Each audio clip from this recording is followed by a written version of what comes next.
Welcome in here to the Friday Shoot Around. I am Ryan Gilbert. Today we are joined by former Wildcat Clent Stewart. As always, we're sponsored by the Part-Time Beverage Company. Be sure you're checking out the Cape Cod, the club special, everything that the Part-Time Beverage Company has got to offer. Clent, my man, how are you doing?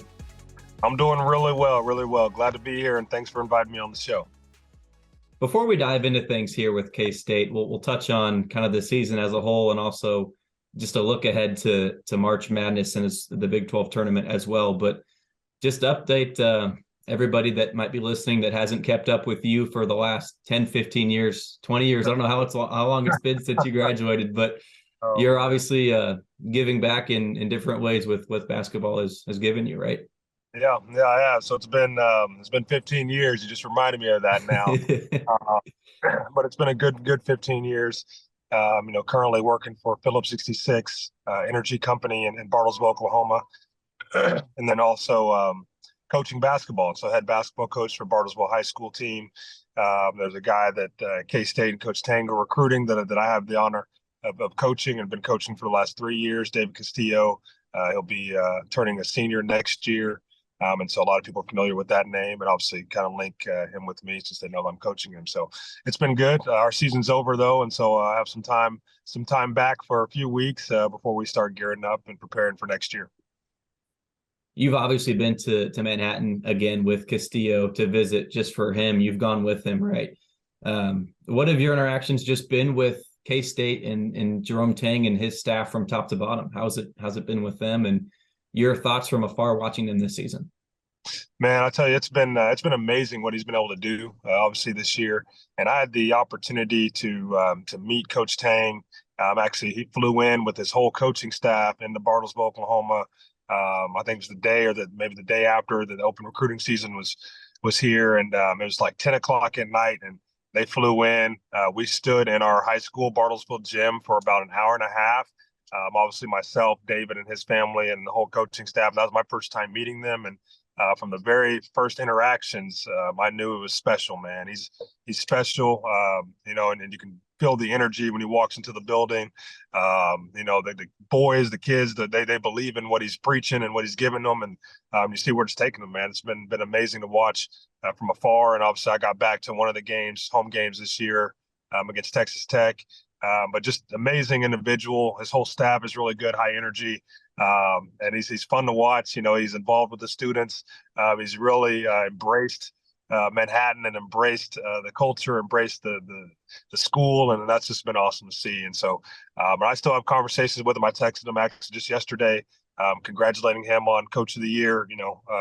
Awards that he's already received, and probably a few more that he's going to get as well. And he texted back pretty quick, which is pretty nice. So it's been great. How would you summarize K-State's season as a whole? Well, if you think about where they were preseason ranked and to where we ended up, you'd have to say it was I don't want to say a turnaround, but probably the biggest surprise in NCAA when you think about, the Big 12 had them ranked number 10 preseason. Last time I checked, there's only 10 teams in the Big 12. So, and then to finish at 3 and then obviously have a shot at 2 and even possibly 1. Just amazing, just amazing. And like I said, the energy that he's brought. I love just, the home games are packed. Everyone's feeling the energy. Everyone's excited. The boys are playing so well. They play so hard. Obviously Marquise, his game just really got unlocked this year, and the things that he was able to do and been able to do and continue doing as we move into the Big 12 tournament and the NCAA tournament.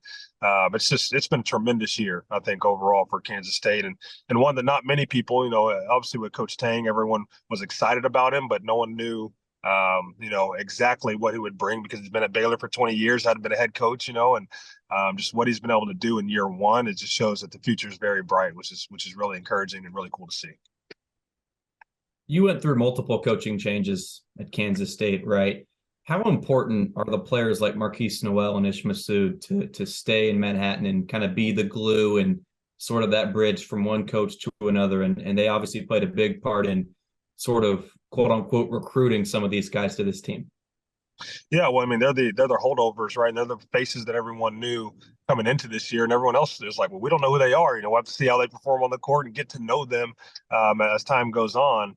So it's really big, and especially for you think about Noel's position as a point guard and being a leader on the floor as a point guard, him coming back and being that face and really giving the team, and I'm sure it gave Coach Tang a comfort spot, right? Knowing I'm going in with, I have a warrior and I have a guy who's been there and has a lot of experience. And then also, like I said, just one of the best players in the nation as well. And then to get guys in, Masood obviously had a great year this year, but able to shoot the basketball. I think that really unlocked. And then able to get guys like Keontae Johnson. I mean, it's been amazing. I'm sure Noel and Masood had a big part in getting those guys here. And so you see that everyone's just bought in, and it's a brotherhood. Anytime you go through coaching changes, it's never easy. But for the guys that stay in and buy in, a lot of times you'll reap the rewards of it. And so I'm glad to see it happen. For you personally, what were those transitions like? Yeah, for me, and I had a chance to play for three. Talk about Coach Wooldridge, Jim Wooldridge, my first 2 years, and then Bob Huggins for my junior year, and then Frank Martin my senior year. I can tell you there's a lot of change from Wooldridge to Huggins. Of course, Huggins, when he came in, it was all about defense, and I quickly learned that if I wasn't in a stance, or if I had no interest in being in a stance, then he had no interest in me being on the floor. And so I had to, really shift my mindset. I learned a lot defensively as far as philosophy from him, and it was just tough. He brought in his own strength and conditioning coach, Scott Greenwald, who I still have contacts with as well. And we learned that lifting is not just during off season; it was during the season, and we lifted hard all the time. And it was all about the mindset.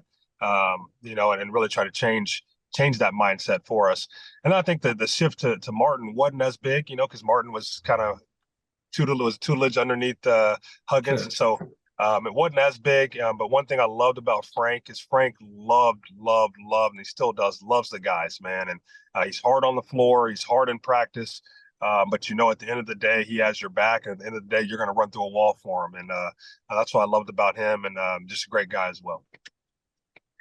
Before we talk about postseason play, I want to ask you about the West Virginia loss from Saturday. Is that one that you can kind of just wash and throw in the dumpster, or does it hurt this team to have a 4-game winning streak and then have that snapped and lose some of that momentum going into the Big 12 tournament? Yeah, the Big 12 is so tough, and games on the road, winning on the road is so hard. I think it's one that obviously, you want to come out and end the season with a win on the road at West Virginia. But you think about where they were at as well. It's their senior night. For them, it's almost a must-win game to hopefully have a chance to get in the NCAA tournament and a decent seed in the NCAA tournament. And so it's one going in was going to be tough. You'd like to come out on the winning side, but I think for us, it's one you definitely can throw away and say, all right, now, everything's about going 1-0 now, right? And so, we've had a lot of tough games. We've won some of them, we've lost some of them, but I think all of them have built the experience that we need as we head into the Big 12 tournament, and then obviously the NCAA tournament. And we're hoping that all that experience we've gained will benefit us well as we're moving forward. So starts 1-0. Thursday night, TCU, and so that's where we got to go get it. Before we take a quick break here, Clint, I want to do a little rapid fire with you, if that's cool, okay? Okay. Favorite teammate that you played with at KState? Favorite teammate? Lance Harris. Okay. Your least favorite opposing player that you went up against? Ooh, there are a couple. The first two that come to mind are AC Law, played at Texas A&M, and DJ Augustine at Texas. And DJ was so hard because of their offense was just ball screen, and ball screen some more for him. And so I hated having to guard him. I'm surprised there's no KU players on that list of two. And Mario Chalmers would be up there, but I normally guarded Russell Robinson, and I had a good rapport with those guys. So. Gotcha. Favorite memory playing at K-State? Favorite memory, two of them, beating KU at KU and beating KU at home. Gotcha. There you go. Last one I've got. What is the angriest that you ever saw Frank Martin? Oh, man. Okay, I'll say this. I can't give the whole story, But I believe we're at Missouri. We're playing at Missouri, and we had a player that on our team who wasn't going through shoot around too well, wasn't performing too well, and Frank made it known that he wasn't too happy about his performance. And I won't go into who the player was or what was said and what was going on, but Frank was not too happy about it. Gotcha. We'll keep it at that. Okay. Exactly. He is Clent Stewart. I'm Ryan Gilbert. We'll take a quick break here on the Friday Shoot Around. Welcome back in here to another special edition of the Friday Shoot Around. I forgot to mention in the first half, obviously this is going up on Wednesday as we preview postseason play, the Big 12 tournament, March Madness, all that stuff here with former Wildcat Clent Stewart. As mentioned, we're sponsored by the Part-Time Beverage Company. Clent, Big 12 tournaments here, March Madness is after that. What are just the keys in general to winning in the postseason, not just for Kansas State this season, but just in general? You've been a coach, a player, all that stuff. What's the key to just winning in postseason play? Well, I think, first and foremost, defense travels. And so you have to defend. You have to make things tough, and I think for K-State, we have guys that can defend and have defended. So I think that's going to bode well. Two is, you have to have some guts about you. And, you have to remember that everything that kind of has happened up to this point doesn't matter anymore. And now you have to go give everything you have, one game at a time. You got to bring all the energy, everything you have into that game. Three is you got to make some shots, and there's going to be important times where another team might be on a run and you're going to need someone to step up and make a big shot to either stop that run or to calm it down. And so you got to have big time players, make big time plays and big time moments. And of course, we got two big time players and Marquise and Keontae, but the other guys around them too, they can step up and make some big time shots. And the fourth thing is you got to be a little bit lucky, and sometimes the ball will bounce your way, sometimes it won't, and you hope more than not it bounces your way. And so you got to have a little bit of luck and you got to stay injury free with that as well. So it's going to be fun. It's going to be really fun to watch. Going off of that, what is just the difference in mentality playing a regular season game versus playing a postseason game? Yeah, I think everything's just heightened a little bit, when it comes to the postseason game. And I like to think of it as, the feel of when we walk in and we go play in Allen Fieldhouse, at the very tip of the game, it is so loud you can't hear us talk. You cannot hear the person next to you talking. And that's what it feels like in the postseason. It might not be as loud, but just everything feels like it matters because everything does matter. And so everything's just heightened. Each shot is heightened a little bit. Defensive stops are heightened, and so that's what makes it fun too, and I think the guys that are built for that and built for the pressure that comes along with it, but then also can be calm in the moment and understand, what got us here is execution. What got us here is getting stops. What got us here is talking, communicating on defense, and continue to do those things in those heightened moments. That's what's going to propel those teams to the top. And so, like I said, I think we're built for it. And I know Coach Tang is ready for those guys to go, and then hopefully we can have a good showing. Coach Tang and a couple of the players have just mentioned how excited they are to play in front of a lot of purple, right, in Kansas City. Do you think that really can make a difference, or is that just something that's, hey, there's some K-State fans there in the crowd, that's cool, but do you think that can actually mean something for this team? How much of an edge does that give them? Yeah, I mean, I think as players, you feed off of crowd energy, and so and that's what makes it so tough when you're on the road. Is the only energy a lot of times you have are your team on. You have fans in the stands, but you can't really hear them as much, right? And so it's really just the team on the bench and coaches. And you got to feed off your own teammates. When you have the crowd into it as well, when you make a big play, I mean, it gets you going even more, and so it really can help with momentum. It can help in that facet of the game. And like I said, I think it can help guys play better when they have that crowd energy as well. So it's nice for it to be in Kansas City where K-State faithful can get there a little bit easier, support the team, and I know they're going to show up and show out. Have you been up to T-Mobile Center now? I guess it used to be Sprint Center, right? You ever been up there for a tournament? It's been a while.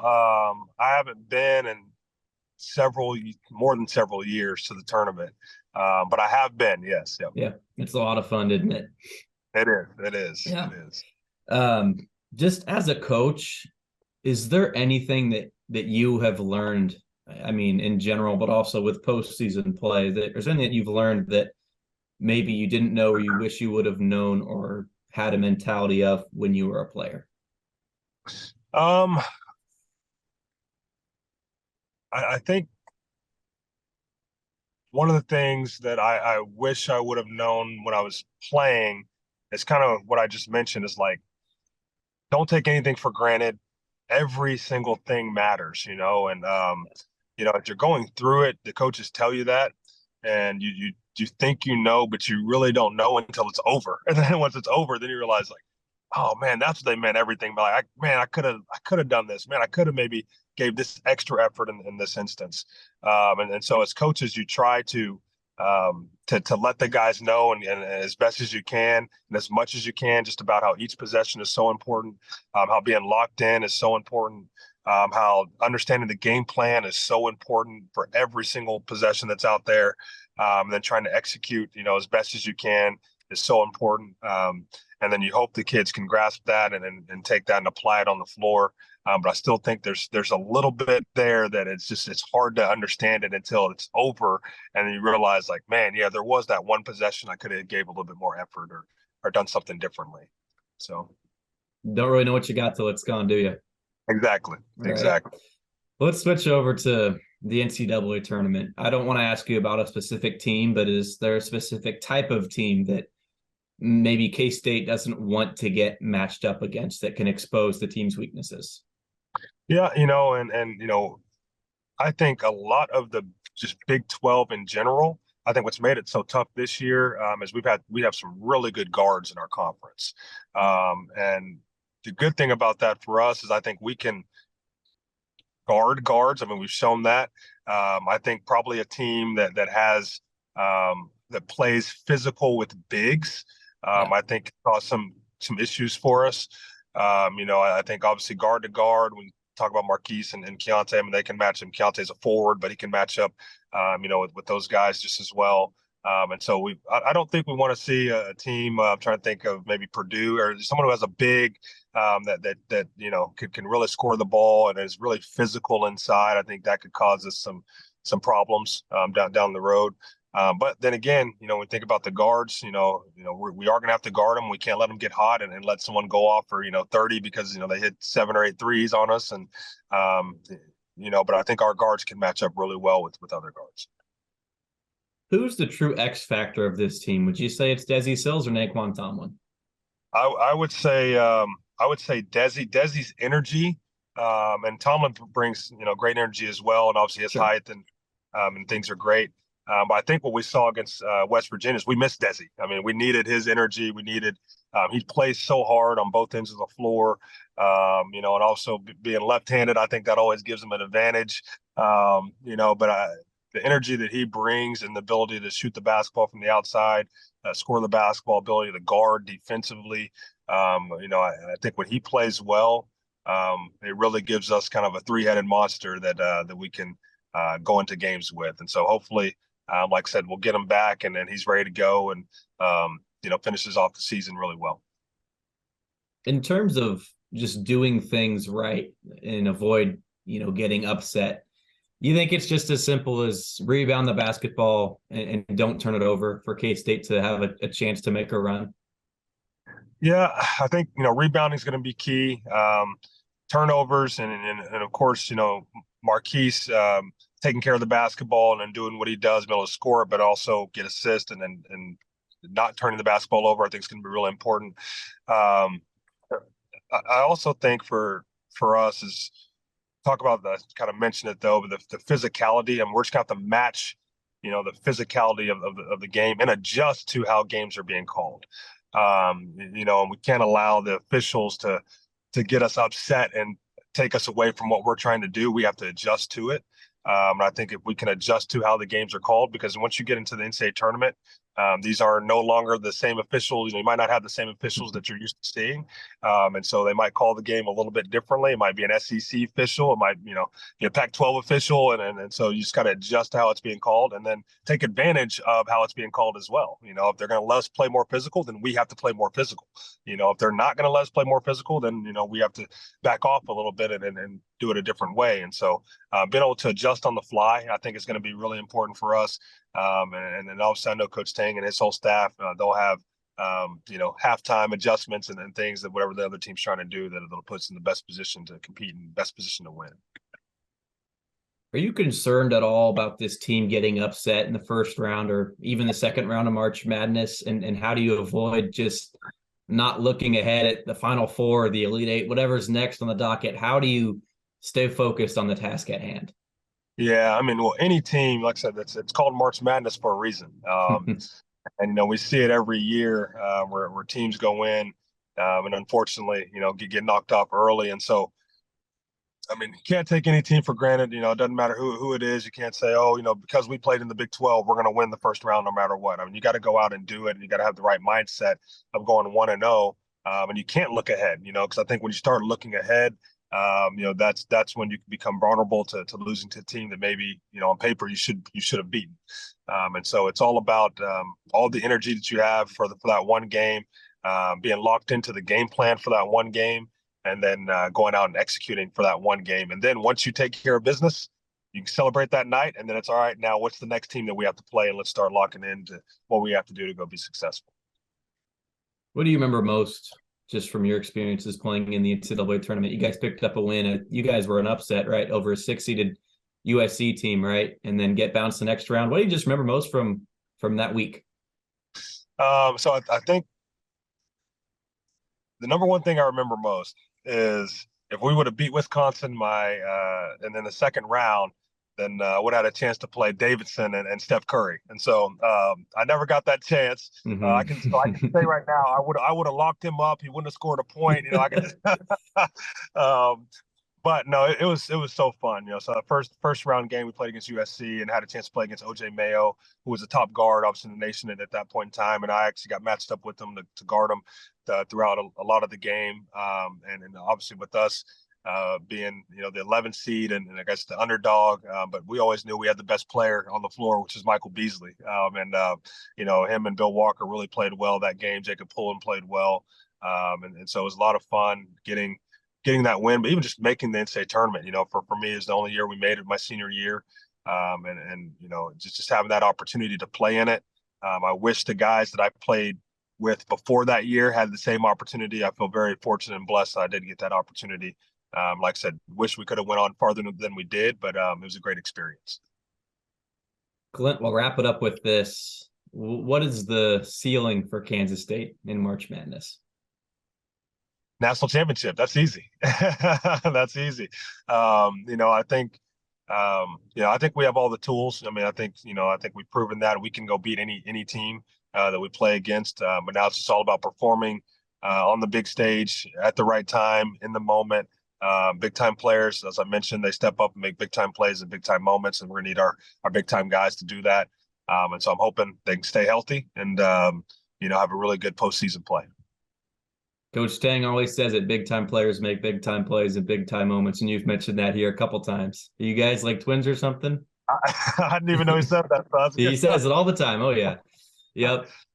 Clint, I appreciate you hopping on with me, man, and we'll stay in touch, obviously, and wish you the best. Okay, man. All right. Thank you very much. Thanks for having me. Appreciate it. Once again, he's Clent Stewart. I am Ryan Gilbert. This is the Friday Shoot Around.